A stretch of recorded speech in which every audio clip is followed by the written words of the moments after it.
Bom dia, pessoal. Sejam todos bem-vindos ao nosso primeiro encontro na disciplina de Processo de Cuidar 2, nesse semestre 2020/4 da Enfermagem Unemate. Eu sou a professora Chayana, vou estar hoje aqui com vocês para apresentar o conteúdo e as atividades, mas antes eu vou passar a palavra para a professora Natasha fazer a sua apresentação, porque ela tem que nos deixar por outro compromisso nesse mesmo horário. Professora Natasha, fique à vontade. Bom dia, pessoal. Eu me chamo Natasha, sou enfermeira, formada pela Unemate, mestre em Ciências Ambientais e atualmente eu sou doutoranda em Ciências Ambientais.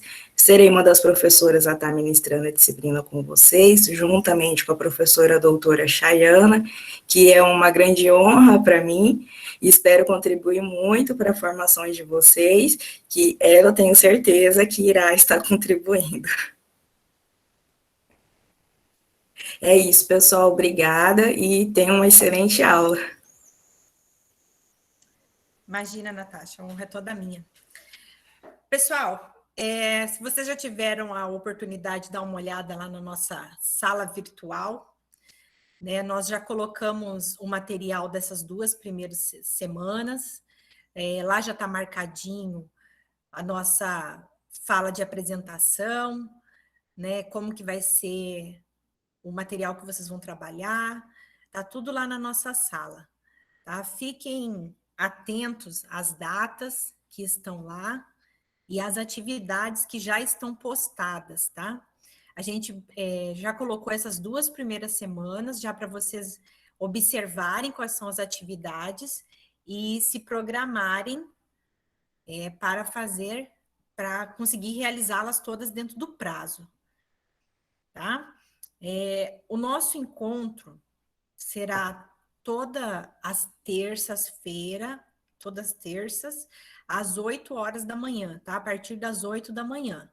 Esse encontro, a princípio, está agendado até o meio-dia, mas a gente não vai ficar todo o período, porque a gente vai conforme as atividades, tá? Não se preocupem em relação a isso. Só tentem entrar no horário inicial, que é para não perder esse primeiro momento.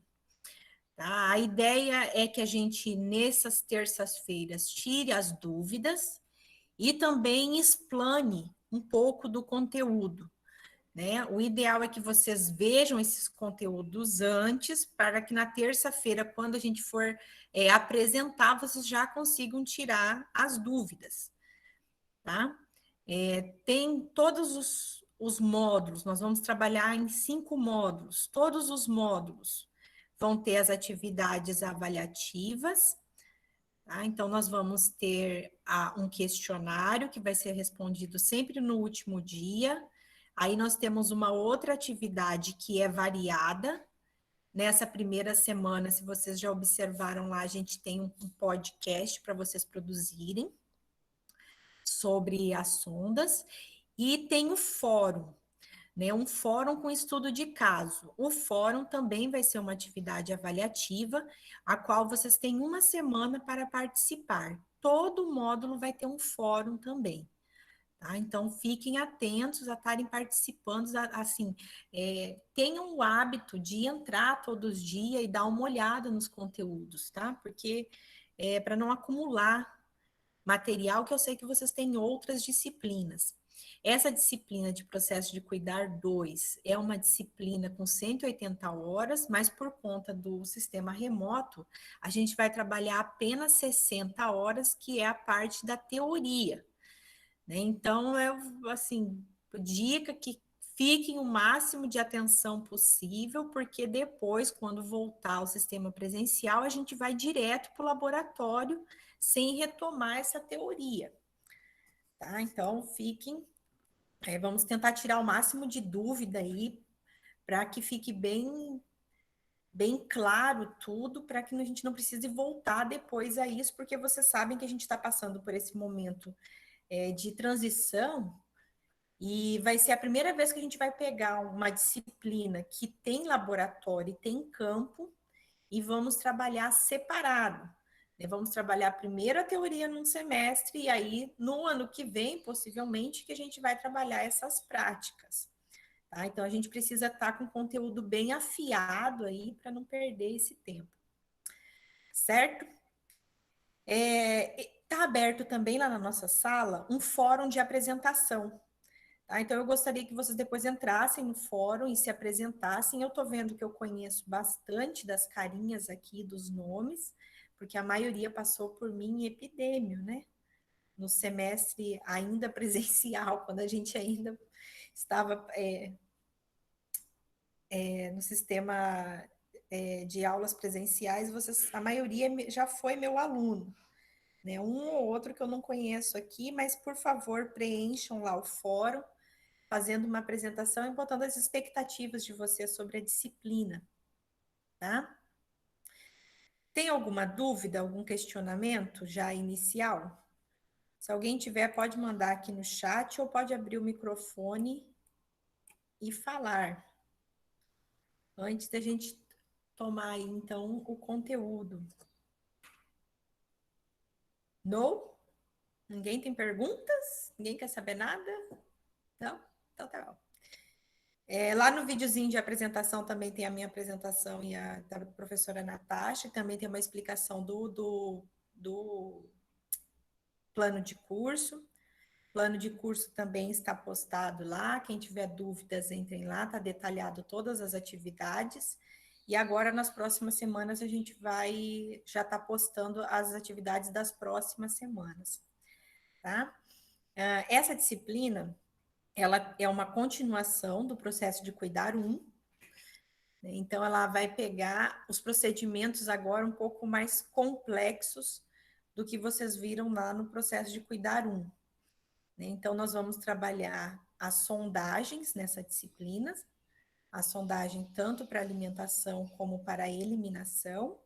Vamos trabalhar as feridas e os curativos e também a parte mais pesada da disciplina, que é a administração, a preparação e a aplicação dos medicamentos.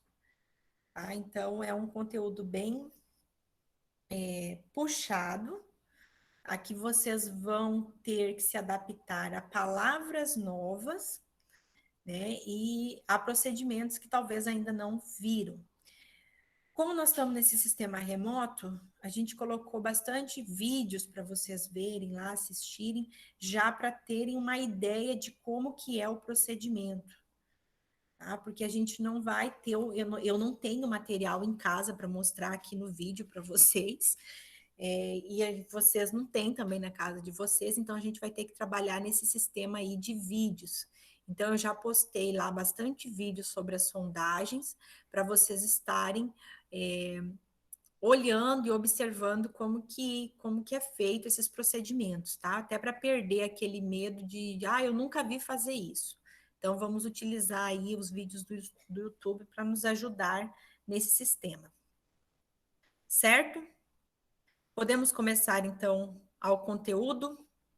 Essa parte do conteúdo eu vou fazer uma explanação daquele material que eu já deixei para vocês lá, que botei slide de acompanhamento da aula, onde a gente vai fazer uma retomada geral do conteúdo. Aí tem lá para vocês os artigos que eu acho que são assim de extrema importância de vocês estarem acompanhando. E tem também o material de consulta, tem um livro também que está lá. O que está faltando, que eu vou colocar para vocês, é a ficha de acompanhamento do laboratório do procedimento, que eu coloco assim que terminar a aula. A Thaís está perguntando para explicar sobre o podcast. Então, nós vamos agora que fechou a turma, nós vamos pedir para o computador dividir vocês em grupos, tá? O sistema divide vocês em grupos e aí a gente passa os grupos para vocês. E aí vocês vão ter que organizar um podcast sobre as indicações oh meu Deus, nesse conteúdo é sobre a gastrostomia e sobre a jejunostomia. Então vão ser 6 grupos, cada grupo vai receber um tópico sobre a gastrostomia e a jejunostomia. E aí vocês vão programar uma fala de, no máximo, 3 minutos, falando sobre aquela parte que foi para o grupo, tá? Explicando brevemente o que é que vocês levantaram sobre esse conteúdo. Tá? Isso é uma forma da gente de vocês estarem pesquisando sobre o material e depois estar compartilhando com os colegas. Aí nós vamos receber esse podcast de vocês e vamos estar postando na plataforma para os demais ouvirem o conteúdo, certo? A única coisa em questão do podcast é que o que vai no podcast, o conteúdo que vocês vão trabalhar no podcast, não vai cair no questionário, tá? O que vai cair no questionário é só em relação a esse conteúdo que eu vou estar explanando hoje, certo? Então, vocês vão ter que organizar uma fala, como se fosse uma apresentação, só em formato de áudio, para nos enviar e depois estar mandando para os demais. Ficou claro? Ou não? Não? Claro, Tá? Então tá bom. acho que sim. Aí os conteúdos vão estar lá disponíveis, os 6 conteúdos, e a gente só vai sortear o grupo, tá? Que eu tinha que botar o sistema para sortear, e aí a gente já avisa vocês ainda hoje, tá? Bom dia, professora. Com relação ao podcast, vai ser em grupo, então? O podcast é em grupo. O grupo vai ter que organizar essa fala e um apenas vai falar, né? Não precisa todos gravarem. Só um vai falar. O grupo tem que organizar o conteúdo que vai ser falado. Tá? É uma atividade em grupo. Certo? Certo, obrigada. Nada. Então, vamos lá. Eu vou só abrir aqui o meu outro Meet aqui no meu celular para poder estar acompanhando o chat, tá? Durante a explanação do conteúdo que eu vou fazer, vocês podem estar me mandando perguntas, tanto por abrir o áudio, né, e falar a pergunta, como mandar pelo chat aqui, que eu acompanho aqui pelo celular. Tá? Tanto faz. Aí vocês fiquem à vontade para fazer os questionamentos, tá? Não deixem passar, façam os questionamentos. Assim que vocês tiverem a dúvida, já podem estar perguntando. Não fiquem constrangidos. Então, eu vou compartilhar minha tela aqui com vocês para a gente estar falando hoje sobre a sondagem para a alimentação e a lavagem gástrica. Oi, professora, licença. Eu gostaria de fazer uma pergunta referente aí no podcast. Eu estou meio perdidinha aqui. O grupo, a senhora que vai dividir ou vai ser apenas o sorteio dos temas? Não, a gente que vai dividir. Na verdade, vai ser o computador que vai dividir. Entendi, obrigada. Tá? Aí a gente avisa vocês quem vai ser os grupos. Tá, ok. Então tá, só deixa eu entrar aqui que ver se está aparecendo aí para vocês. Já apareceu, né? Já apareceu na tela. Então tá bom, então vamos lá. Então hoje a gente vai falar sobre a sondagem para a alimentação e a lavagem gástrica, tá? Então nós temos, na verdade, 4 tipos de sondas para alimentação, tá? Nós temos uma sonda que a gente chama de via nasogástrica, que é aquela que passa do nariz até o estômago. Nós temos a sonda nasointeral, que é aquela que começa no nariz e vai até o intestino delgado, a primeira parte do intestino delgado.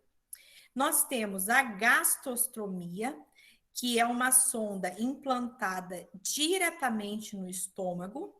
E nós temos a jejunostomia, que é uma sonda implantada diretamente no jejum, tá? Que é uma parte do intestino delgado.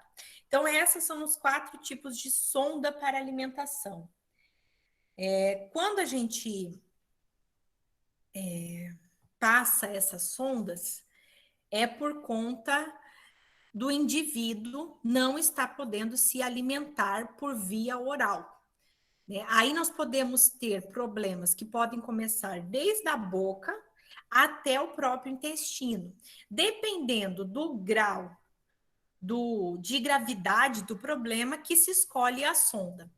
Tá? Então, a gente vai escolher essa sonda baseado naquilo que o indivíduo apresenta. Tá? Então, não é toda a sonda que vai ser... eu posso passar a sonda naso em todos os indivíduos, nasogástrica? Não, não vai servir para todos os indivíduos. Então, tem que avaliar o caso para determinar qual é a sonda que vai ser escolhida. Quem é que escolhe essa sonda? Essa sonda é uma prescrição médica, mas é também um conjunto com a equipe toda multidisciplinar. Um dos profissionais que é muito responsável por indicar as sondas é o pessoal da fono. Tá? Quando a gente trabalha com uma equipe multidisciplinar e o pessoal da fono observa que se tem uma dificuldade, principalmente de deglutição, o pessoal da fono aí ajuda a indicar, então, uma sonda. Né? E a gente da enfermagem também, baseado no que o indivíduo está ou não ingerindo, tá? Mas é uma prescrição ainda médica. Então, hoje, nós vamos estar trabalhando a sonda nasogástrica e a sonda nasointeral. Por que nós vamos trabalhar essas duas? Porque essas duas são de responsabilidade da enfermagem, a sua passagem, o seu controle e a sua manipulação. A gastrotomia e a jejunostomia são de passagem médica, porque são um procedimento cirúrgico. Tá? A sonda nasogástrica e a sonda nasointeral é um procedimento de enfermagem. Então, vamos às duas. Eu fiz os slides fazendo uma comparação entre as duas, tá? Então, nós temos a nasogástrica e a nasointeral. A nasogástrica é aquela que vai até o estômago, enquanto a nasointeral é aquela que vai até o intestino delgado. Tá? Essa é a principal diferença dessa sonda em relação à sua posição. Uma vai até o estômago, a outra vai até o intestino delgado. Qual que são as indicações? A sonda nasogástrica, a indicação é que o trato gastrointestinal esteja funcionante. Então, o intestino do indivíduo, desde o estômago até até a parte de eliminação, né, até o ânus, eles têm que estar funcionando. O problema para passar a sonda nasogástrica é problema geralmente oral, tá? É problema na parte oral, problema de mastigação e de deglutição. Tá? Outra indicação dos pacientes com pouca aceitação alimentar oral, ou ainda quando eu tenho que fazer lavagem ou drenagem gástrica, tá? Eu uso a sonda nasogástrica. Então, pensa assim, a sonda nasogástrica, o intestino, o sistema gastrointestinal está funcionando, eu tenho problema geralmente na questão oral, tá? Ou tenho problema de reflexos, como, por exemplo, quando o paciente está sedado, né? Quando o indivíduo está sedado, ele não vai poder se alimentar via oral, porque ele não tem reflexo. Então, aí a gente passa uma sonda nasogástrica. E a nasointeral? A nasointeral, a indicação dela é para administração de dietas e medicamentos, onde o sistema gastrointestinal também está funcionando. E a principal diferença da naso para a enteral na indicação é que a nasoenteral, ela tem permanência longa. Essa é a principal indicação entre a gastro e a enteral. A nasoenteral, ela tem permanência longa. É aquela que vai ficar por mais de 3 semanas. Tá? Se eu sei que aquele indivíduo, ele não vai mais conseguir se alimentar pela boca num período de aí maior que 3 semanas, eu vou escolher a nasointeral. Tá? Agora, se eu sei que aquele indivíduo está só com um problema agudo, momentâneo, que não está se alimentando, eu passo a nasogástrica. Tá? Um exemplo bem clássico, a nasointeral geralmente é prescrita para pacientes sequelados de AVC, de aneurismas, enfim. aqueles pacientes que ficam com sequelas e não conseguem mais deglutir. Então, quando o paciente é sequelado, eu sei que ele não vai voltar rapidamente, então eu uso a nasointeral. Agora, se eu estou com um paciente que se acidentou, mas eu sei que vai voltar, ou que fez uma cirurgia e vai voltar a se alimentar, eu passo a nasogástrica. Principal, então, diferença de indicação é que a nasointeral é longa permanência e a nasogástrica curta permanência. Outro detalhe, a nasogástrica eu consigo fazer lavagem e drenagem gástrica. A nasointeral eu não consigo fazer isso porque ela vai estar lá no intestino, ela não tem essa função. E as contraindicações? As contraindicações são iguais para as duas. Tá? Por quê? Porque as duas entram pelo mesmo caminho, né? Então, qual que é as contraindicações? Esofagite, varizes esofágicas sangrantes, obstruções esofágicas, lesões esofágicas, obstrução gástrica, sinusite, desvio de septo ou trauma de face. Então, quando eu tenho alguma dessas alterações, eu não vou conseguir passar nenhuma dessas duas sondas, né? Porque os problemas do esôfago são tão contraindicados? Porque é por onde a sonda vai passar, né? E eu não tenho controle de como ela vai encostar, né? Onde ela vai encostar nesse esôfago. Então, se eu tenho problemas de esôfago, eu não vou conseguir passar a sonda. Assim como se eu tiver problema na questão nasal ou na parte de trás da garganta, tá? Que não consegue engolir. Só o João que não tá me ouvindo? Dá um mexidinho, João. Sai e volta. Quem sabe dá certo. E aqui, quando fala em trauma de face, é em relação a trauma nessa região da face do nariz e da boca, onde a gente não consegue manter o caminho de passagem da sonda, tá? E nesses casos a gente não passa, porque quando tem trauma de face, a sonda pode, em vez de migrar para a garganta e para o esôfago, ela pode migrar para as vias aéreas. As vias aéreas não, pode migrar para a parte superior e pode fazer uma lesão até cerebral, tá? Quando tem trauma de face, porque pode ter algum lugar aberto e ela pode migrar para o lugar errado. Por incrível que pareça, isso pode acontecer, tá? E é bem grave. O que são os materiais de sonda? Então, aqui nós temos os nomes comerciais delas, digamos assim, né? Como que elas são classificadas. Então, a sonda nasogástrica, a gente chama de Levine, tá? É o tipo dela. Aí nós temos a sonda, qual que é a característica, né? A característica, ela tem um lumen só. O que é um lumen? Um canal só, né? Um cano só. Só tem um cano de entrada e um de saída, tá? É o mesmo cano para entrada e para saída. Nós temos a sonda Dobby-Wolfram, não sei se é bem assim a pronúncia, mas qual que é a característica? Essa sonda tem como característica a ponta de tungstênio, tá? A ponta dela tem um material metálico e pesado. Tá? Depois eu vou mostrar para vocês ela mais detalhe. Outra coisa, ela tem 2 lumens, então ela tem 2 entradas e 2 saídas, tá? E essa sonda aqui, que é utilizada para nasoenteral. Aí nós temos essas 2 outras sondas que eu trouxe para vocês por questão de curiosidade, tá?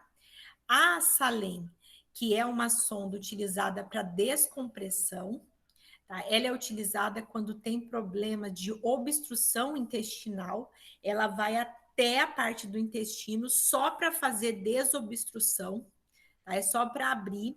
Ela não é uma sonda que é passada pela enfermagem, tá? É uma sonda que é um procedimento médico. E nós temos essa outra sonda de Bach-Mori, que é uma sonda indicada para varizes esofágicas, que também é de passagem médica, onde ela tem esses balões eles entram fechados, né? Eles entram murcho, e aí quando ela chega no esôfago, esses balões eles enchem, e aí eles param o sangramento, porque faz pressão contra o esôfago e para o sangramento do esofágico, tá? Essa sonda aqui também é de passagem médica, tá? Então, qual que é as sondas que a gente trabalha em enfermagem? É a de Levine, que é a sonda nasogástrica, e a Doppler, que é a sonda nasointeral. E aí eu trouxe aqui só para vocês terem uma noção como é diferente a gastrostomia e a jejunostomia, que é muito parecida com essa aqui. Tá? Vejam que ela é totalmente diferente dessas outras aqui. Né? Ela é bem mais curta, ela tem esse cuff aqui, esse balãozinho que vai segurar ela tem 3 entradas, tá? E essa partezinha que fica para dentro, esse botão aqui fica na pele, essa parte fica para fora. Tá? Então, essa é só para vocês verem a diferença entre as sondas. Outra diferença clássica, então aqui trouxe mais um detalhe, ó, a sonda nasogástrica, a de Lenine, olha como ela é, um lumen só, a ponta dela tem uns buraquinhos, tá? Só tem uma entrada e uma saída. A sonda nasointeral, ela tem 2 entradas, então ela tem 2 lumens e tem uma ponta metálica, tá? Essa ponta, esse metal aqui, ele tem um propósito. Vou mostrar ela mais de perto. Ó, então, aqui ela tem 2 lumens, certo? Tem a ponta aqui de chumbo ou de tuxo, né? Que é essa mais antiga, era de... É de chumbo, tá? Para que esse chumbo? É para fazer peso, tá? Isso aqui é para fazer peso na sonda, depois vocês vão ver por quê. E ela tem, dentro dela, ela vem montadinha com um mandril ou um fio guia, tá? Porque essa sonda aqui, ela é muito mole, tá? Ela é bem flexível.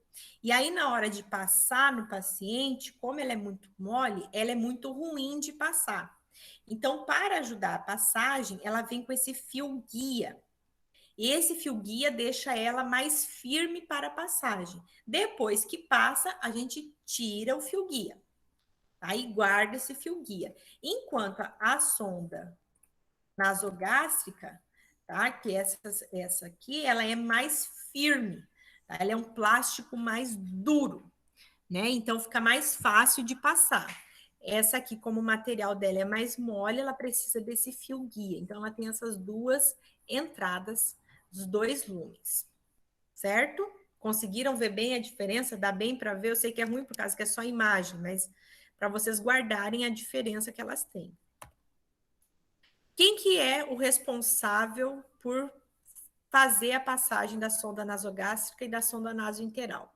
Segundo a resolução do COFEN 619 de 2019, a inserção da sonda nasogástrica e nasointeral é privativa do enfermeiro.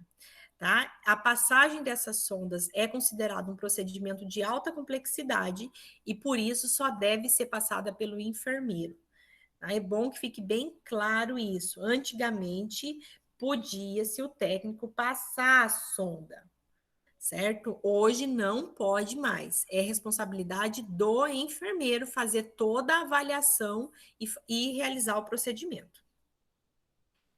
Qual que são os materiais para a sonda nasoenteral e para a sonda nasogástricas? Os materiais são basicamente os mesmos. Qual que é a diferença de um para o outro? A sonda, tá? Somente a sonda que é diferente. Então, temos aqui, ó, o número 1 é os equipamentos de proteção individual, certo? Capote, luva e óculos. E a máscara, que aqui não dá para ver porque está muito clarinho, né? Mas tem a máscara também. O segundo material é a sonda. Então, quando é nasogástrica, eu pego a sonda de Lenine. Quando é nasointeral, eu pego a sonda de Doppler. O terceiro, papel toalha ou uma toalha em si, tá? Que é preciso. Esparadrapo ou micropole, dependendo do que tem. Uma seringa de 20 ml. Número 6, cadê? Um sorinho fisiológico para fazer limpeza. Tesoura, tá? Tesoura. Xilocaína ou alguma outra pomada hidrossolúvel, anestésica, tá? Não necessariamente precisa ser xilocaína. Cotonetes para fazer a higienização. Uma lanterna, caso você tenha disponível. Os cotonetes eu já falei. Um pacotinho de gases e o estetoscópio. Tá? E para a sonda nasointeral, a mesma coisa. Vejam que esse procedimento eu levo luva de procedimento, né? Não levo luva estéreo. Por quê? Como é um procedimento que é realizado nas vias de alimentação, não é considerado um procedimento estéreo, tá? Não é. É um procedimento limpo, mas não é um procedimento estéreo. Tá? Então, não precisa utilizar luva esterilizada, nem campo esterilizado, nem nada, tá? É só um procedimento limpo. Como que é o procedimento? Então, primeiramente, basicamente, eu vou reunir todo o meu material, que eu já passei ali nas bandejas, né? Vou fazer a higienização da mão, vou reunir o material, vou fazer a higienização da bandeja, reunir todo esse material e vou levar até o paciente, né? Próximo ao paciente, lá na sua mesinha de cabeceira. Vou higienizar as mãos novamente, lá no leito, vou conferir se é mesmo aquele paciente que vai precisar da sonda, certo? Vou explicar para esse paciente qual é o procedimento que vai estar sendo realizado e vou deixar claro para esse paciente que durante o procedimento vão acontecer reações desagradáveis. Tá? Qual que são essas reações desagradáveis? Vai acontecer coceira no nariz, coceira na garganta, que vai dar ânsia de vômito e que pode até levar a vômito mesmo, tá? O paciente vomitar.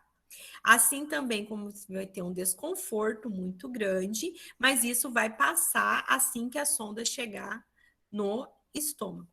Tá? E tem que deixar claro para esse paciente por que está sendo passada essa sonda. Se ele não está se alimentando, falar que é por conta disso. Se ele está sequelado, falar que é por conta ele não consegue engolir. E assim em diante. Sempre deixar isso muito claro. Tá? E não é pegar e falar assim, é rapidinho, vai passar. Não é rapidinho, tá? E não vai passar rapidinho. Tá? É um procedimento que vai incomodar um pouco, sim. Isso tem que ficar claro, porque senão o indivíduo vai acabar querendo arrancar essa sonda. Eu só vou dar uma pausa aqui, porque tem alguém pedindo para entrar na sala.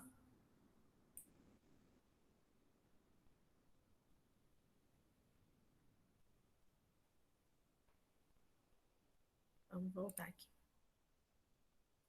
Oh, meu Deus. Bom, aí vem uma questão super importante da passagem da sonda. Tá? Na hora que a gente passa a sonda, a gente precisa fazer a medição dessa sonda. Tá? Essa sonda, ela vem numerada em números pares, do número 10 ao número 22, sendo o 10 o menor e o 22 o maior. Tem números menor que 10? Tem, mas são números para recém-nascidos e crianças pequenas, tá? Aí é uma numeração menor. Nós vamos trabalhar com questão de crianças maiores e adultos. Então, é do 10 ao 22. Então, quanto maior o número, mais calibrosa é essa sonda. O comprimento é igual para todas, do 10 ao 22. O que muda é o calibre dessa sonda. Tá? Então, a 10 é um calibre bem mais fino e a 22 um calibre bem maior. Como que eu escolho? Eu escolho baseado no tamanho da narina e também para que vai ser aquela sondagem. Se for uma sondagem para lavagem, eu preciso que seja mais calibroso o lumen, porque eu vou estar retirando coisas que estão lá no estômago. Se for só para alimentação, aí eu levo em consideração só o tamanho do nariz da pessoa, tá? Aí podem perguntar assim, mas pode passar essa sonda pela boca, em vez de ser nasogástrica, ser orogástrica? Pode ser passado pela boca também. Só que as passagens de sonda pela boca, elas apresentam mais intercorrências e mais incômodo do que a do nariz. Então, ela não é indicada. Só é indicada a sondagem orogástrica, tá? Em casos que não é possível passar pelo nariz por causa de algum desvio, alguma cirurgia, alguma coisa assim. Tá? A escolha é sempre o nariz. A boca é uma segunda escolha. Tá? Isso muda lá nos recém-nascidos. Lá nos recém-nascidos é outra conversa. Aqui nós trabalhamos com adultos, escolhe primeiro sempre o nariz. Passar pela boca é a mesma coisa, o mesmo material, a mesma medida. O negócio é que pela boca tem mais chance de ter complicações, vocês vão ver mais para frente por quê. Tá? Então, como que a gente faz a medição dessa sonda? Como é que eu sei até onde eu vou introduzir essa sonda? Então, quando é para a sonda nasogástrica, eu vou fazer a medição da ponta do nariz até o lóbulo da orelha e do lóbulo da orelha até o processo tifoide. Quando chego no processo de tifoide, eu coloco mais 2 centímetros, que é 2 dedinhos, e aí eu marco essa sonda. Então, ali é a medida que eu tenho que introduzir essa sonda. Essa é o tamanho. Por que eu tenho que fazer esse contorno aqui do ponta do nariz até o lobo da orelha? Tá? Essa medida aí é que faz o distanciamento para passar atrás da garganta a sonda, tá? Então, é importante que se faça essa medição muito corretamente. Tá? Por quê? Porque essa sonda não pode ficar fora do estômago, né? Ela tem que ficar bem dentro do estômago. E para a sonda nasointeral? Para a sonda nasointeral, eu tenho que pensar que essa sonda vai chegar até o intestino. Então, eu tenho esse método ECHU, que foi estudado por uma enfermeira na sua tese de doutorado, a Souza 2016. Inclusive, essa enfermeira ganhou o prêmio por ter feito esse estudo, e ela viu que essa medida ECHU é a melhor, é a que dá menos complicações nas passagens de sonda. Então, como que é essa medida? A gente mede do lobo da orelha até o apêndice tifoide, e do apêndice tifoide até o ponto médio da cicatriz umbilical. Tá? Essa é uma das medidas que podem ser feitas. Então, do lobo da orelha até o apêndice tifoide e do apêndice tifoide até o ponto médio da cicatriz umbilical. Então, até o umbigo. Tá? Faço essa medição.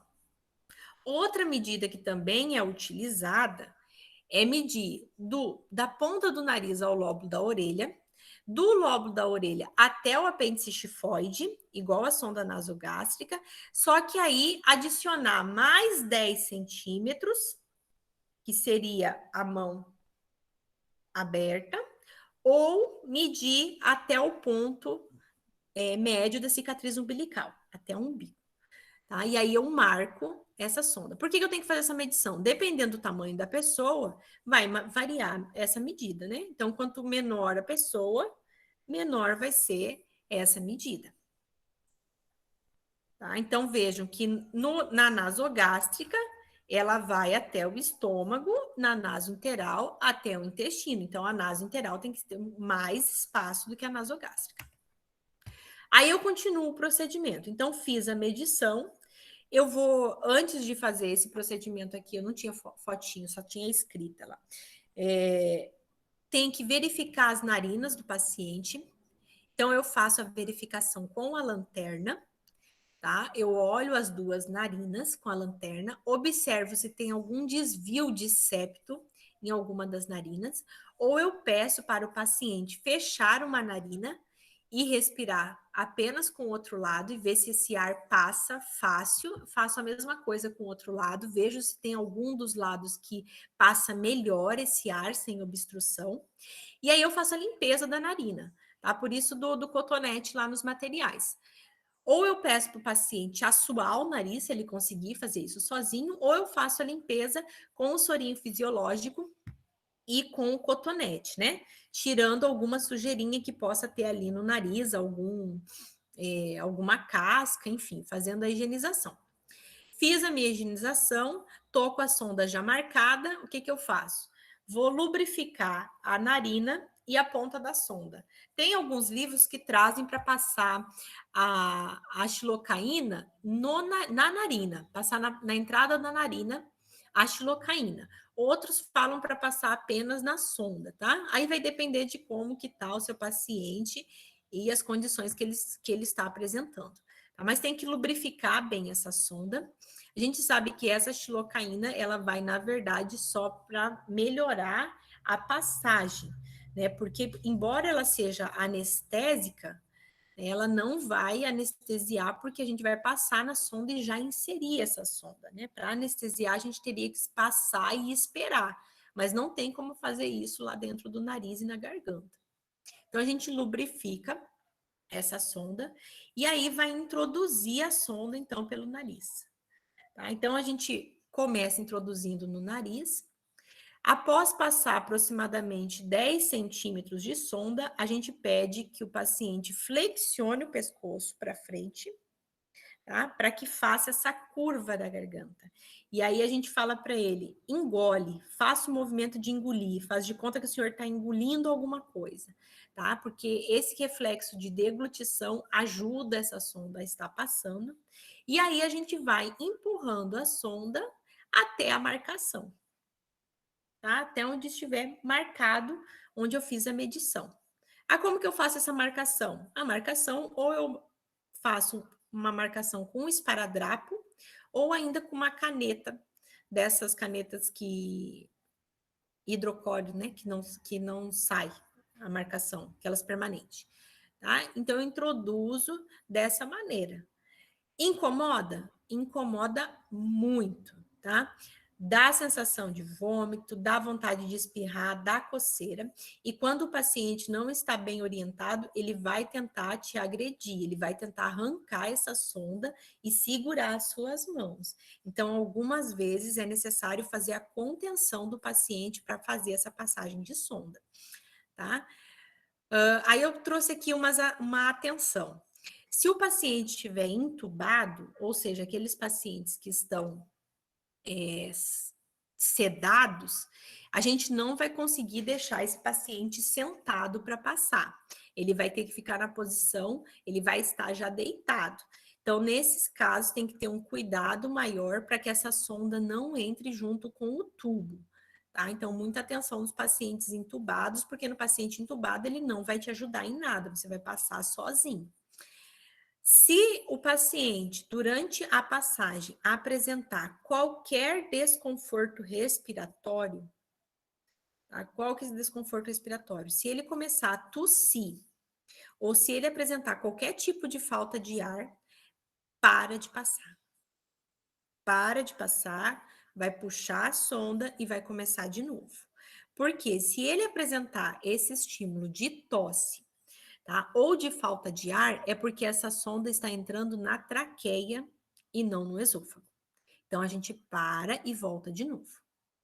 E pode acontecer do paciente vomitar durante a passagem da sonda. Por isso que a gente leva a toalhinha, papel toalha ou uma toalha para colocar em cima do paciente. Se caso o paciente começar a vomitar, a gente para de passar ali onde está, mas não tira a sonda. Só para. Ele terminou de vomitar, eu continuo introduzindo. Tá? Porque se está vomitando, é porque está no caminho correto, tá? No esôfago. Tá? Então, eu paro, espero ele terminar de vomitar, passar aquela ânsia, e aí eu continuo fazendo a introdução. Depois que eu termino a minha introdução, eu tenho que fazer o teste para saber se essa sonda está no lugar correto. Então, eu tenho 2 testes que eu posso fazer. O primeiro teste é o teste do ar, que é chamado. Como se faz esse teste? Então, você introduziu a sonda, aí logo depois que você introduziu, de preferência com outra pessoa junto, você vai pegar a seringuinha que você levou, de 20 ml, vai enchê-la de ar, vai conectar a sonda, e aí você vai introduzir esse ar de uma vez só. Aí. Quando você fizer isso, com um esteto Na região gástrica, você vai ter que ouvir essa entrada de ar. Tá? Você vai ouvir lá no esteto. O ideal é que você faça esse teste, você escute e depois você peça para outro profissional fazer também essa ausculta, tá? Para ter certeza que essa sonda foi parar no estômago. Outro teste que pode ser feito é o teste do refluxo gástrico, tá? Então, depois que você testou com ar, você pode pegar aí essa seringa vazia e pode aspirar, tá, a sonda e ver se veio suco gástrico, tá? Esse teste, ele só deve ser feito do refluxo gástrico no momento da passagem da sonda, tá? Então, só no momento que você passou. Agora, o teste do ar, ele deve ser feito toda vez que for utilizar a sonda. Então, eu vou passar medicamento, primeiro faço o teste do ar.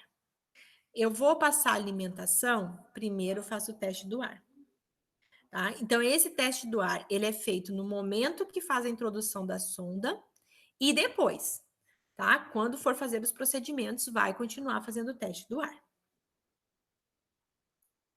Agora, para a sonda nasointeral, a coisa muda um pouquinho. Então, eu passei a minha sonda. No momento que eu passei, ela vai chegar apenas até o estômago. Então, chegou no estômago, eu faço o teste do ar, igualzinho fiz na outra. Tá? Aspiro 20 ml de ar e introduzo e faço a ausculta. Só que essa sonda, se eu ouvir ela lá no estômago, é porque ela está no estômago. Só que essa sonda não tem que estar no estômago, essa sonda tem que chegar até o intestino. Então, o que eu faço? Eu vou deitar esse paciente em decúbito lateral direito, tá? Se for possível, e vou deixar por aproximadamente 2 a 4 horas ele deitado. Nesse período que ele está deitado, essa sonda, por causa daquele peso, daquele chumbo, ela deve ir migrando para o intestino. E aí, como é que eu vou ter certeza que está lá no intestino? Após 4 horas de passagem da sonda nasointeral, é necessário se fazer um raio-x. Tá? Esse raio-x, então, deve ser feito depois de, no mínimo, 4 horas e precisa ser avaliado por um profissional médico. Tá? Para o quê? Para que esse médico tenha certeza que essa sonda está no intestino. Depois que tiver certeza que a sonda chegou no intestino, aí eu posso começar a passar a dieta, passar os medicamentos.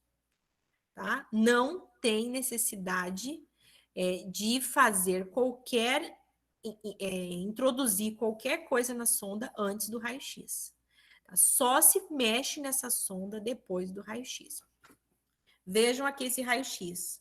Ó, a sonda, ela é radiopata, então dá para ver ela, olha aqui, tá vendo aqui? Passando no esôfago, aí ela entra no estômago, e aí ela faz a curva e chega no intestino.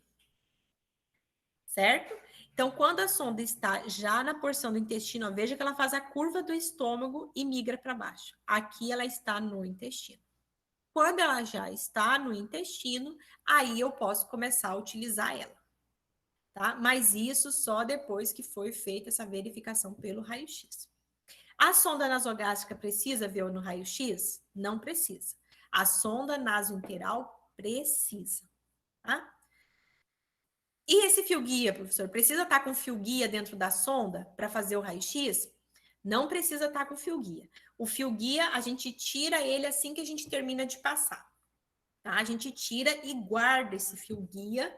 Por que eu vou guardar esse fio guia? Se essa sonda sair do lugar, eu não vou descartar essa sonda. Eu passo o fio guia dentro dela de novo e vou introduzir ela novamente. Tá? Por que eu faço isso? Essa sonda é cara. E essa sonda não se estraga tão rapidamente. Ela é feita, lembra que ela é feita para durar tempos. Então, se ela é feita para durar tempo, eu não vou descartar já no primeiro problema. Por isso que eu guardo o fio guia. Depois eu vou fixar essa sonda, né? Passei, fiz o teste, tá no lugar, eu vou ter que fixar. A fixação, a gente vai treinar na aula prática, né? Mas aqui tem vários métodos, ó. Tem esse aqui na pontinha do nariz e depois aqui no rosto. Tem esse outro que é um material. Esse aqui é a gente que recorta, tá? A gente recorta o esparadrapo, o micropólio e faz esse encaixe. Tem outros hoje em dia, ó, que já vem pronto o desenho do nariz só para você colocar direto na sonda. Aí vai depender se o seu hospital tem ou não esse material. Aqui é outro método também que a gente faz. Corta um esparadrapo, 2 tiras, ó, 2 tirinhas, divide ele em 2 tirinhas e roda ele ao redor da sonda. Ou ainda tem esse outro que a gente chama de H, que a gente faz um H com esparadrapo e um vai ficar no nariz e outro vai ficar na sonda, segurando a sonda. Tá? Esse processo de fixação, ele é extremamente importante. Assim como a passagem, fixar a sonda é extremamente importante. Por quê? Lembra que eu falei para vocês que essa sonda, ela pode migrar para o lugar errado. Lembra que eu falei que se passar pela boca, tem um risco de complicação muito grande. Por quê? Porque essa sonda pode voltar. E se essa fixação não estiver bem feita, ela volta mais facilmente. O que é voltar? Essa sonda volta, essa sonda sobe. E quando essa sonda sobe, o paciente pode ter uma complicação, que é essa sonda entrar dentro da traqueia. Tá? Por incrível que pareça. Eu já vi paciente guardar a sonda inteira dentro da boca. Ele mastigar a sonda e ficar com a sonda inteira dentro da boca. Na hora que foi fazer o teste, não se ouvia, cadê a sonda? A sonda estava dentro da boca do indivíduo, tá? Então tem que tomar esse cuidado. A Reisa perguntou se é necessário passar xilocaína em toda a sonda ou apenas no início. É só no início dela, tá, Reisa? A gente só faz a lubrificação na ponta da sonda, só para lubrificar mesmo o nariz, porque é ali no nariz que não tem lubrificação, né? O nariz é seco. E aí pode machucar, então a gente passa mais no nariz. Depois não tem necessidade de ficar passando o resto da sonda, até porque o gosto da xilocaína é horrível. Aí quando passa na garganta, atrás da língua, se essa xilocaína cai na boca, também o gosto é muito desagradável. Tá? E depois da garganta, geralmente já é uma mucosa mais umedecida. Então a gente passa só na ponta mesmo da sonda. Passa na gases a xilocaína, esfrega a ponta e faz a introdução. Terminei de passar. Passei, testei, fixei. E agora? Como é que vai ficar essa minha sonda? A minha sonda pode ficar de 2 maneiras. Ela pode ficar aberta ou fechada. Mas como assim aberta ou fechada? Lembra que eu falei para vocês de fazer o teste do refluxo gástrico? Se eu faço esse teste e continua saindo secreção, eu tenho que deixar essa sonda aberta. Quando eu deixo essa sonda aberta, ela vai drenar aquele líquido que está ali no estômago. Tá? Às vezes, quando a pessoa principalmente tem muito vômito e a gente passa a sonda, num primeiro momento a gente tem que deixar aberto porque está cheio de resíduo dentro do estômago. Aí depois a gente fecha para começar a alimentação. E aí eu trouxe aqui para vocês os conteúdos gástricos que a gente pode ter e a cor que pode ter esses conteúdos gástricos. Por quê? Se a gente deixar essa sonda aberta, a gente tem que anotar qual é o tipo de líquido que veio na sonda. Então, eu posso encontrar líquidos esverdeados, que geralmente é por causa da bile. Eu posso encontrar líquidos pretos, que geralmente a gente chama de borra de café, tá? Aquele bem preto, que geralmente é a bile mais sangue. A gente pode encontrar sanguinolento vivo, né? Que é sangue ativo. Às vezes a pessoa tá com uma úlcera no estômago, tá com problema no esôfago, é sangue vivo. Ou um sangue mais escuro. Podemos encontrar amarelado, que é quando tá com problema gástrico, ou ainda encontrar esbranquiçado quando a pessoa ingeriu algum produto tóxico. Deixa eu ver aqui a pergunta que apareceu aqui. Profissional de nível superior, mas ele passa em toda a sonda. Não, Tá, primeiro eu vou responder da Thaís, depois eu volto para do João. Em relação a passar em toda a sonda, pode passar, não é que tá errado, é que é ruim, porque fica também muito, como que fala? Muito ruim de manusear, tá, gente? Não é que é errado, mas é ruim de manusear. Vocês vão ver na prática qual que é o processo mais fácil, mas não tá errado, não. Pode passar na sonda inteira, se você tiver destreza depois para estar manuseando. Só que não é bom para o paciente, porque o gosto é horrível dentro da boca. E o João está perguntando em relação à prescrição do exame do raio-x, né? Se pode ser feito pelo profissional de enfermagem. Essa questão do exame do raio-x para sonda nasointeral, ela pode ser feita se,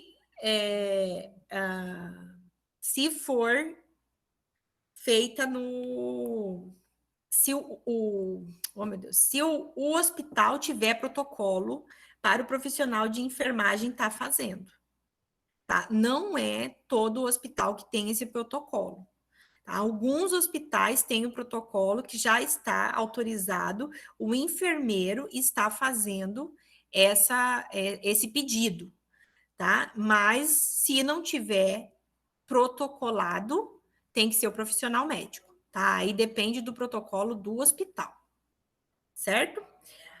E a sonda nasointeral, ela deve ficar fechada, tá? Se a sonda nasointeral tiver que ficar aberta, já foi passado a sonda errada, tá? Porque a sonda de drenagem é a nasogástrica e não a nasointeral, certo? A nasointeral tem que ficar fechada.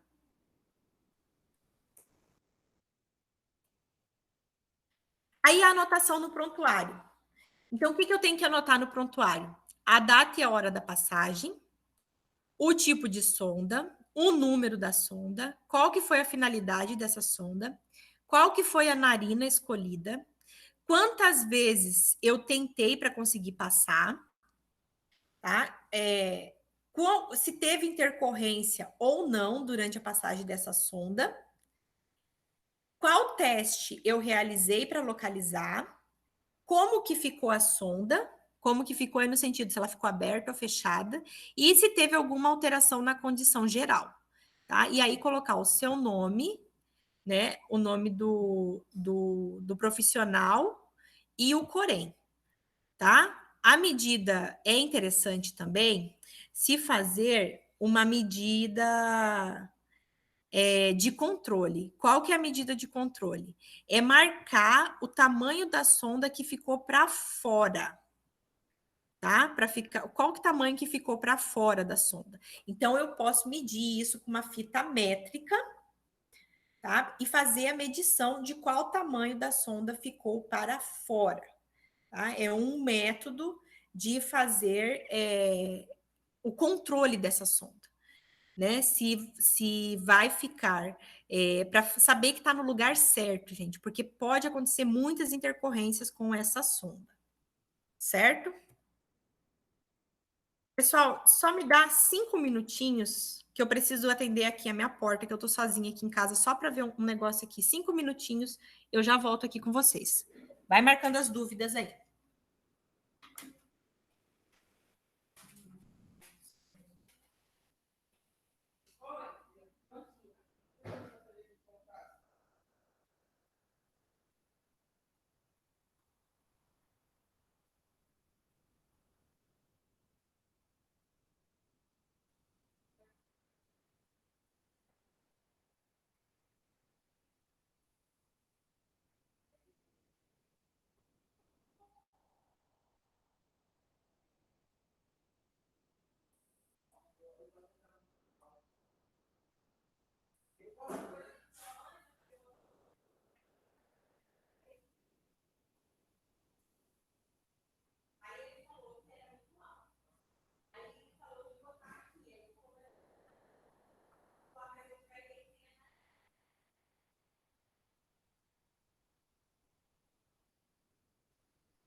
Oi, gente, como vocês estão?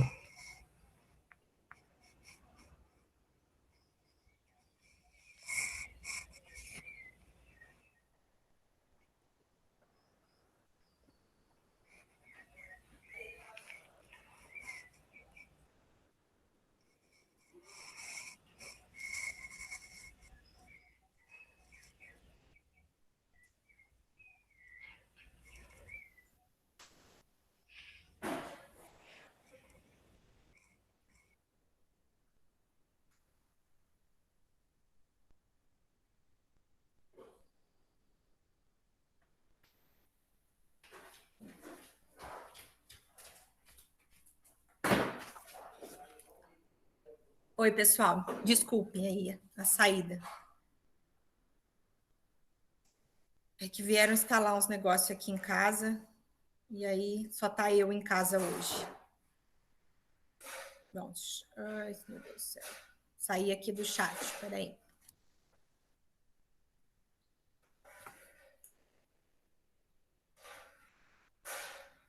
Deixa eu só pegar aqui o chat, entrar aqui de novo. Professora, Fala. a senhora disponibiliza essa aula gravada depois para nós? Com certeza. Tá bom, obrigada. Até o final do dia já está lá, já vai estar lá no CIGA, tá? É só o tempo de o YouTube converter e aí eu já coloco lá para vocês. Tá bom, obrigada, professora. Tá ótimo. Bom, desculpa aí então o imprevisto de ter que parar aí esses 5 minutinhos. Vamos finalizar então. Bom, então qual que é as complicações da sonda nasogástrica e da sonda nasointeral? Primeiro, são complicações locais. Então, a gente pode ter lesão nasal e lesão orofaríngea. O que são essas lesões? Pode acontecer de você romper as mucosas, né, e machucar o nariz ou a boca e a garganta. Geralmente, quando isso acontece, no nariz, principalmente, dá um sangramento bem intenso, que às vezes a gente tem que parar, controlar o sangramento e depois voltar para passar a sonda. Tá? Então, esses são assim, complicações locais e agudas, que dá no momento que você vai passar. Tá? Isso aí pode acontecer, aí a gente tem que ficar atento, né? Prestar atenção para passar devagar, para passar bem lubrificado, para tentar não acontecer essa complicação. Outra complicação é em relação à estenose e à perfuração do esôfago. Tá? Nesse caso, são complicações crônicas de longo prazo. Isso não acontece geralmente no momento que você passa, mas sim no decorrer do uso da sonda, principalmente a estenose, tá? Se a sonda ficar grudada só numa parede e ali não tiver mais nenhuma passagem, não tiver mais nenhuma movimentação, pode acontecer que dê uma estenose na mucosa, tá? Causando esse problema de perfuração. Abre uma ferida e essa ferida abre um buraco mesmo. Outra complicação, e essa sim é mais grave, é que pode dar pneumotórax. Tá? O pneumotórax é quando você introduz e você faz uma lesão no tórax e entra ar nesse tórax. Mas como que isso vai acontecer se eu estou passando lá no esôfago? Lembra que eu falei para você, se aparecer tosse no indivíduo, o indivíduo vai começar a tossir e você pode estar introduzindo dentro da traqueia. Então, nesse momento, você pode passar pela traqueia, despercebido, e perfurar o pulmão, tá? E causar pneumotórax.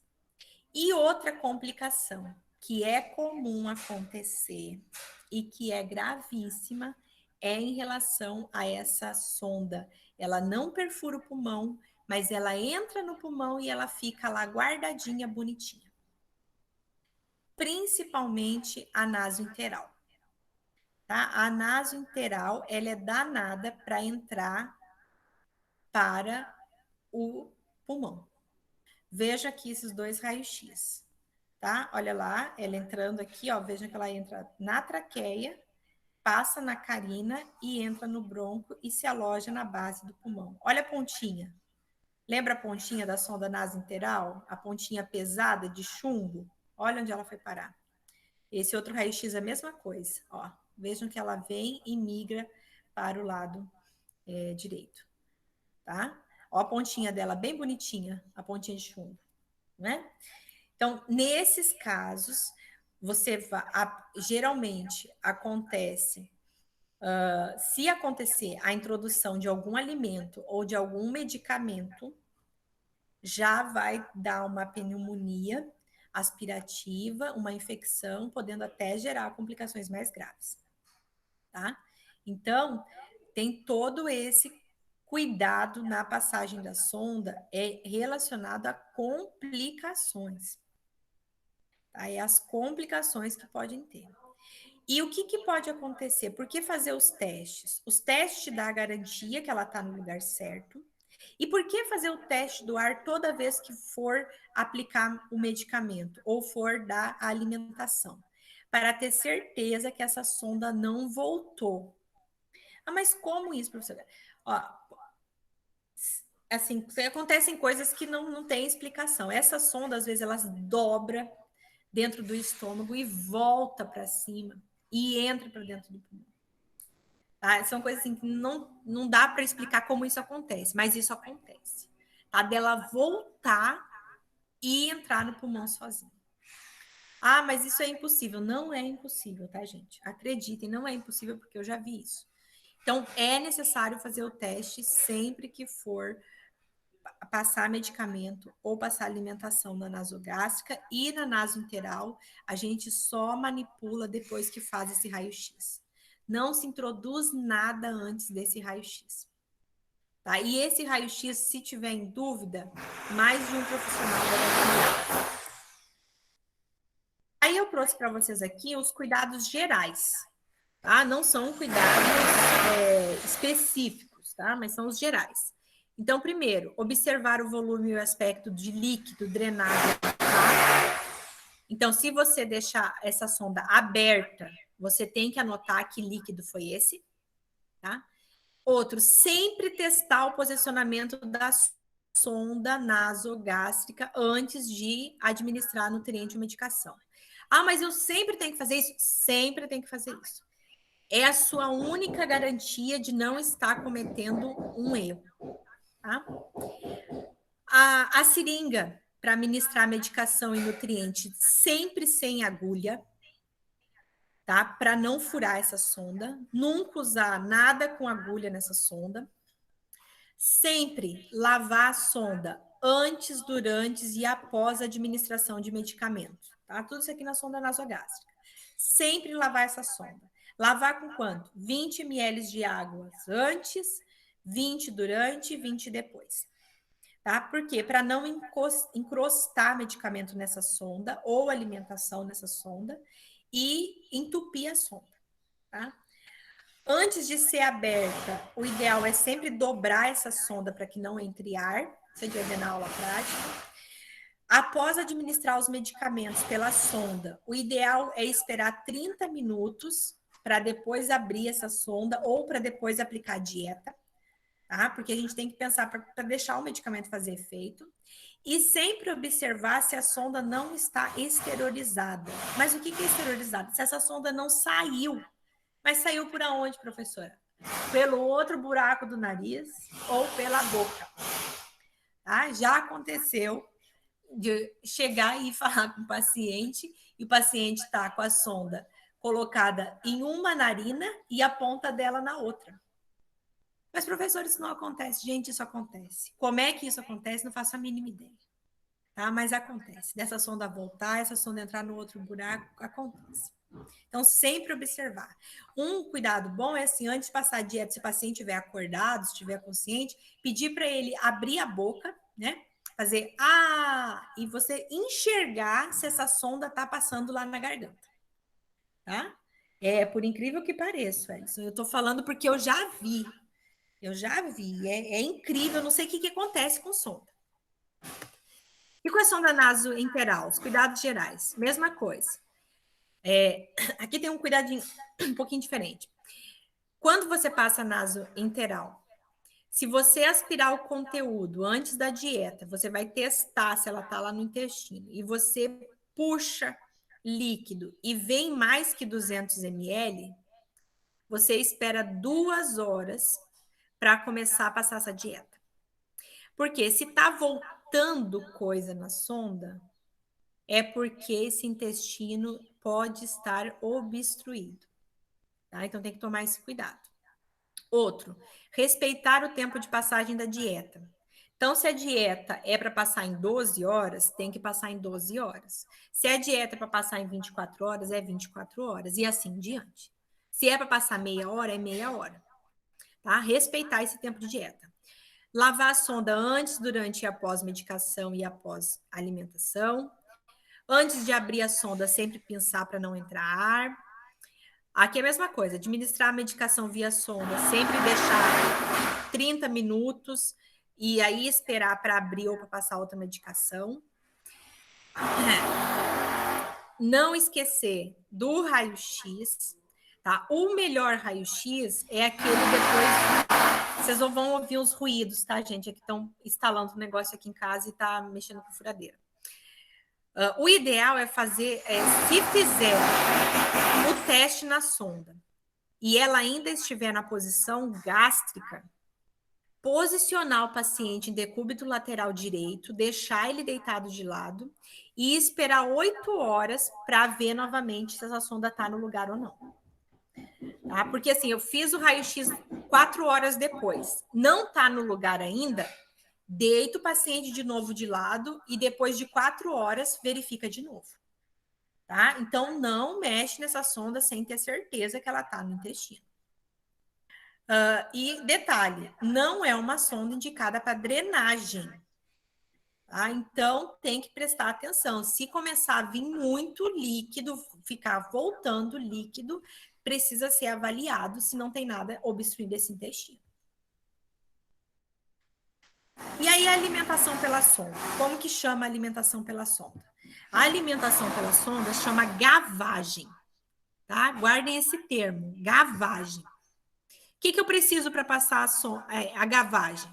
Vou precisar que esteja a sonda introduzida, vou precisar de um frasco onde vem a dieta e de um equipo.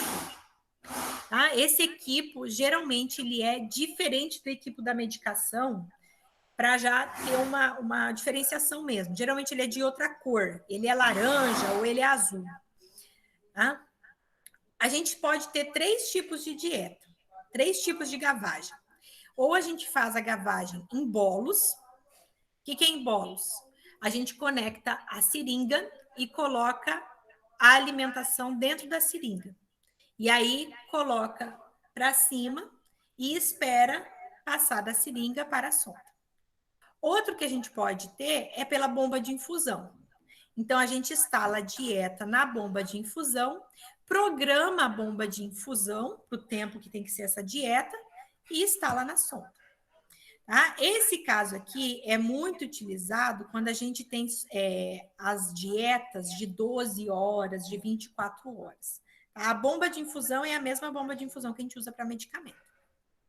E outro método é o gravitacional. O gravitacional é que eu ponho a dieta dentro de um frasco, conecto no equipo, conecto o equipo na sonda e penduro a dieta igual soro. E deixo ela aí pingando gota a gota, igual soro. Tá? Então, eu tenho esses 3 tipos de gavagem.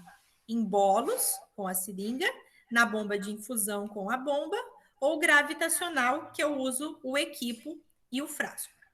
Tá? São esses 3 tipos. Lembrando, antes de começar a dieta, fazer o teste se for na sonda nasogástrica, o teste do ar. Se for na sonda nasointeral, eu aspiro e vejo se vem resíduo. Se vier mais de 200 ml de resíduo, eu não aplico a dieta. Tá? Eu espero 4 horas para avaliar novamente. Terminei, antes de começar a dieta, testei, tá no lugar, o que eu faço? Lavo com água, começo a dieta. Terminou a dieta, lavo novamente com água e aí fecho a sonda. Tá? Sempre esse processo. Testar, lavar e aí infundir. Terminou de infundir, lava e fecha. Tá? Sempre esse processo.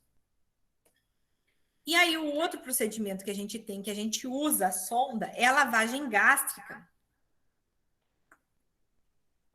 Ou também chamada sifonagem. Tá? O que a gente faz na lavagem gástrica? A lavagem gástrica é a administração do líquido no estômago e depois a aspiração desse líquido. Então, como que a gente faz isso?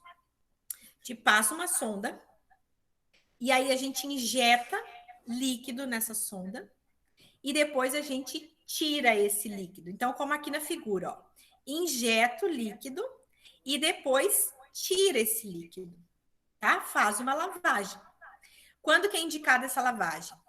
Ingestão de substâncias altamente tóxicas, tá? Quando que acontece isso aqui? Geralmente acontece ou acidental, como nas crianças, ou por tentativa de suicídio, tá?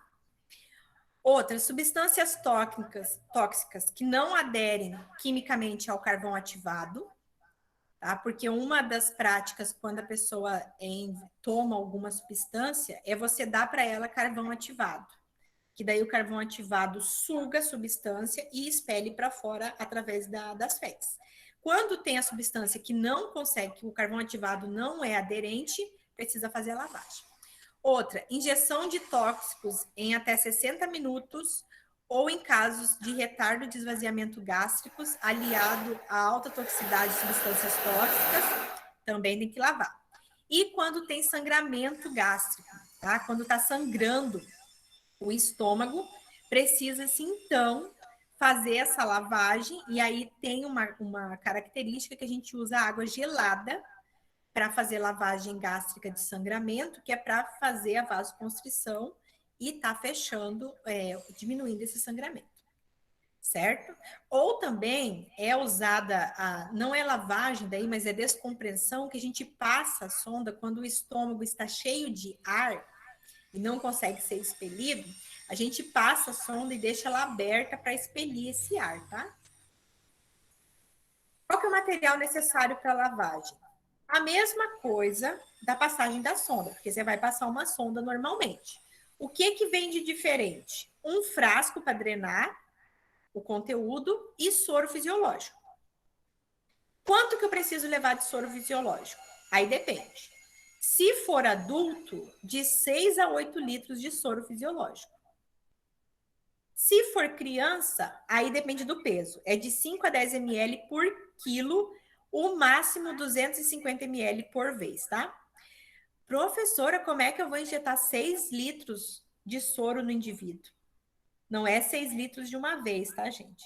A gente injeta 1 litro, drena 1 litro. Injeta outro litro, drena aquele líquido.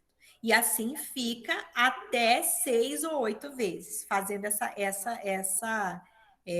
esse procedimento de introdução e eliminação. Introdução e eliminação. Tá? Quando que eu não posso fazer lavagem? Coisa, quando o paciente tiver depressão do sistema nervoso central. Quando eu precisar fazer lavagem e o indivíduo tiver com o sistema nervoso deprimido, né, tiver apagado, eu tenho que intubar primeiro. Tá? Primeiro intuba para depois começar a lavagem. Não faça lavagem com paciente desacordado. O risco de você fazer broncoaspiração é enorme, enorme. Não faça isso. Tem que estar o paciente entubado. Paciente, a mesma coisa aqui, ó. Paciente com Glasgow maior ou igual a 8 também não se deve fazer lavagem, pela mesma coisa aqui da depressão do sistema nervoso central. Outra coisa, quando o indivíduo ingeriu, faz ingestão de material corrosivo, cáustico ou os derivados de petróleo ou hidrocarboneto, não se deve fazer lavagem, tá? Nesses casos aqui, não se faz lavagem. Porque na hora que esses produtos estiver voltando, eles vão causar problema, tá? Então, não se faz. Pacientes que apresentaram risco de perfuração gastrointestinal, também não é feito a lavagem. Quando tiver baixa ingesta de substâncias tóxicas, que o efeito vai ser baixo também, não se faz, né? Isso é muito, muito comum quando toma medicamentos, tomou medicamento em pouca quantidade. Se o indivíduo apresentar distúrbios hidroeletrolíticos, então se tiver com alteração de potássio, de sódio, de magnésio, não se faz essa lavagem, porque isso é muito agressivo e perde muito eletrólitos. Quando o indivíduo tiver varizes no esôfago, também não se faz. Se tiver feito cirurgia recente gastrointestinal, porque corre o risco de você romper os pontos internos. Se tiver com vômito, com sangue, né? Ou tiver com hematêmese, em grande quantidade, não se deve fazer lavagem, você deixa ele expelir sozinho pelo vômito mesmo. quando te fizer a ingestão de material sólido, que tiver extremidades pontiagudas, também não se faz lavagem, isso aqui é muito comum em crianças, tá? E quando tiver a ingestão de pacotes contendo drogas, né? Se tiver mula, né? Que é aquelas pessoas que carregam droga dentro do estômago, não se deve fazer lavagem para retirar esses pacotes, tá? Porque se você faz lavagem com esses pacotes, você corre o risco de romper o pacote. Peraí que estão furando aqui. Aí, nesses casos, ou retira pela endoscopia, ou espera esses pacotes passar para o intestino e sair pelas fezes.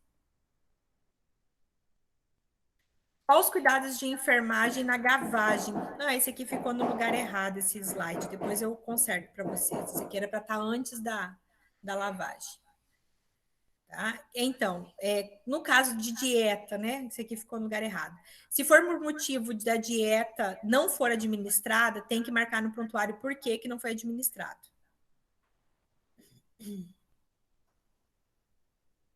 A Cíntia está perguntando se a lavagem pode ser feita de outra forma, tipo sem usar sonda.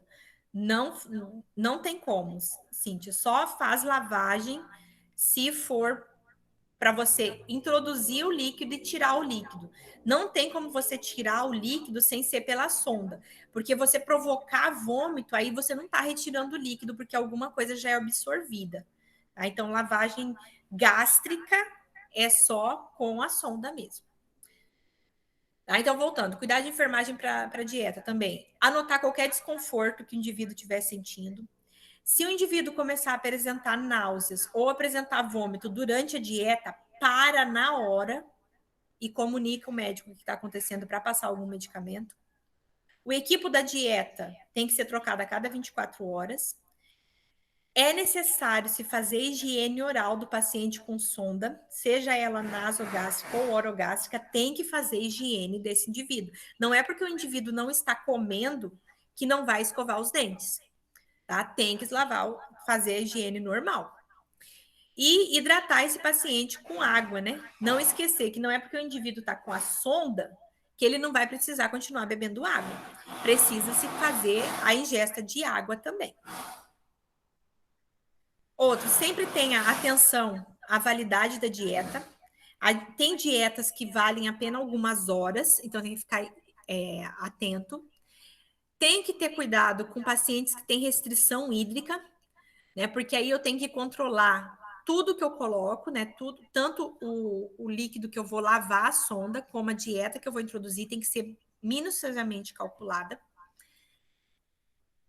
Atentar para o registro da dieta e do resíduo gástrico e da hidratação no balanço hídrico, que é justamente para esses pacientes com restrição.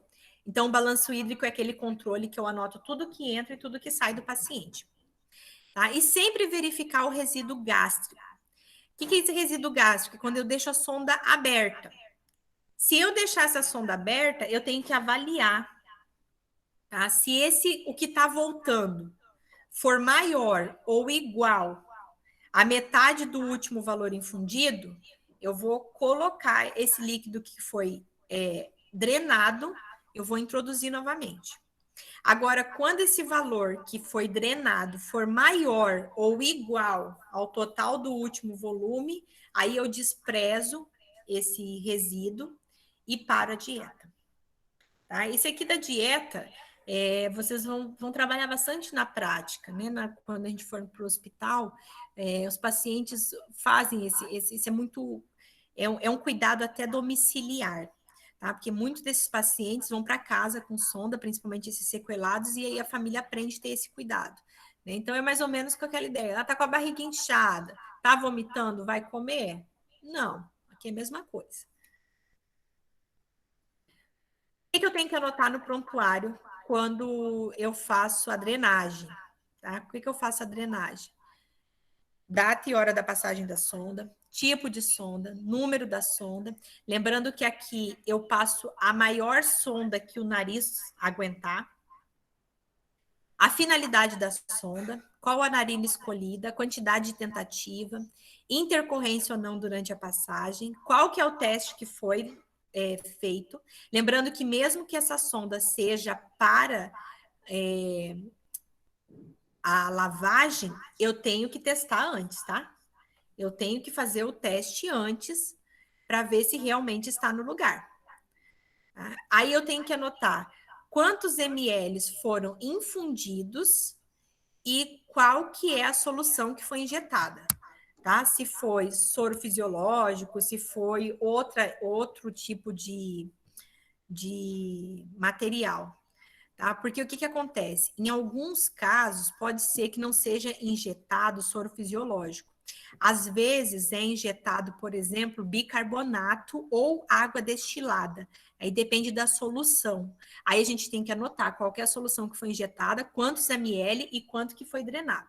Tá? E como foi deixada essa sonda. Se essa sonda foi deixada aberta para drenar ou se foi mantida fechada. E anotar o nome de quem passou e o número do Corém. Aí, outra coisa que eu para chamar a atenção aqui de vocês na anotação do prontuário. Quantidade de tentativa. Como assim quantidade de tentativa? Nem sempre você passa a sonda de primeira. O que é passar a sonda de primeira? Você introduz pelo nariz, tenta passar e não consegue. Aí já foi uma tentativa. Toda vez que você coloca no nariz e você tira para fora de novo, é considerado uma tentativa.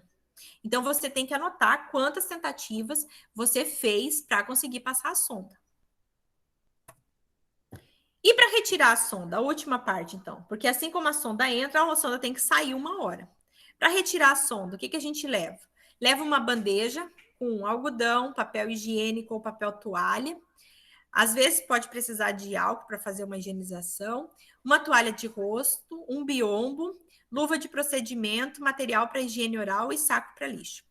Tá? Para fazer essa retirada da sonda, vai falar para o paciente que vai retirar, vai sentar ele, vai primeiro fazer a limpeza dos adesivos e retirar a fixação, vai orientar ele para que ele prenda a respiração por uns minutos, né, um pouquinho, uns segundos, não é minutos, né, porque senão vai passar mal, alguns segundos, para que na hora que eu vou puxar essa sonda, ele tranque a respiração, tá? Para evitar o risco de aspiração do conteúdo gástrico.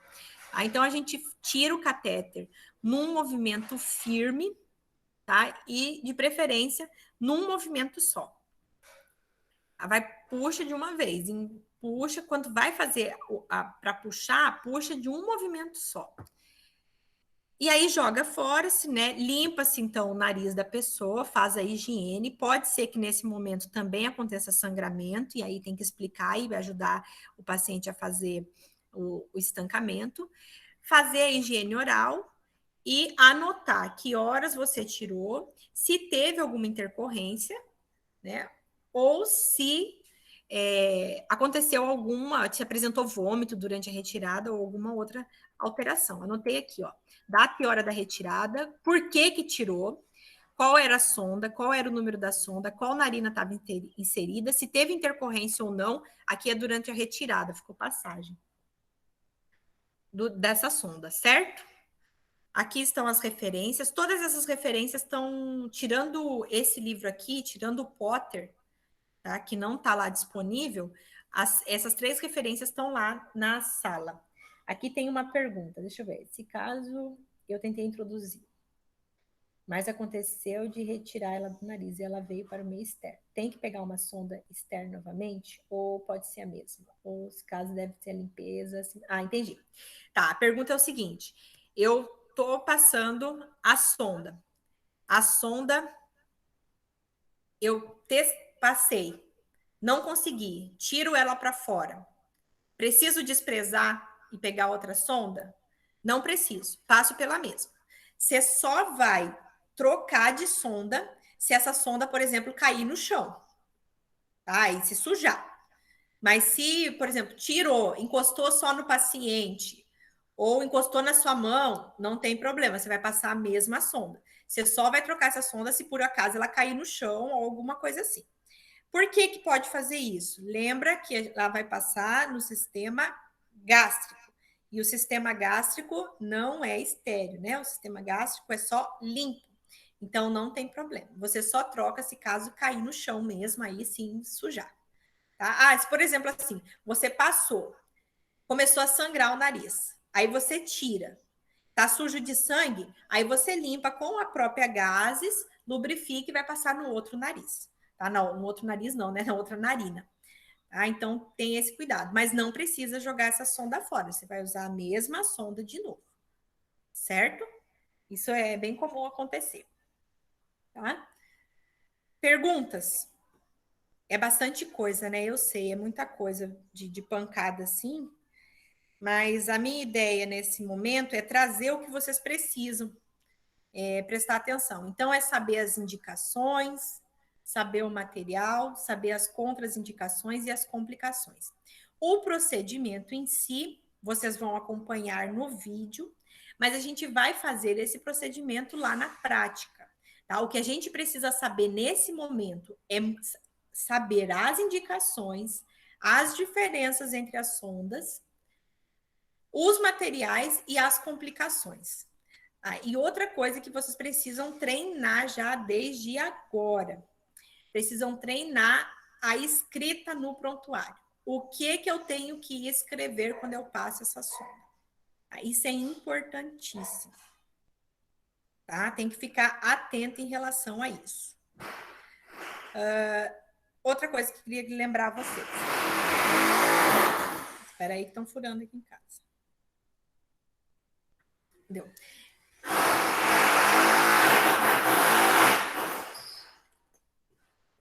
Lá na nossa sala virtual tem um estudo de caso sobre a sonda. Tá? E nesse estudo de caso está no fórum. Tá um fórum aberto lá. Tem lá um estudo de caso. E nesse estudo de caso, vocês vão estar levantando os diagnósticos e as prescrições de enfermagem. Tá? Como que eu faço diagnóstico de enfermagem? Pelo NANDA. Como que eu faço as prescrições de enfermagem? Pelo NIC. Tá? Vocês já têm acesso a esses livros? Tem? Alguém me manda aí alguma coisa assim? Qualquer coisa eu posso disponibilizar ele, eu tenho eles digital também. Tá? E na biblioteca também tem ele digital, mas eu tenho ele digital. Não tem? Então tá bom. Eu vou disponibilizar para vocês o NIC, o NOC e o NANDA. Lá na sala virtual mesmo eu acho que dá. Se não der, eu aviso no WhatsApp de alguém aí e mando por e-mail. Tá? Por quê? Porque aí vocês vão ler lá o caso e vão elaborar, ver que diagnóstico que cabe para aquele caso e qual que é as prescrições para aquele caso.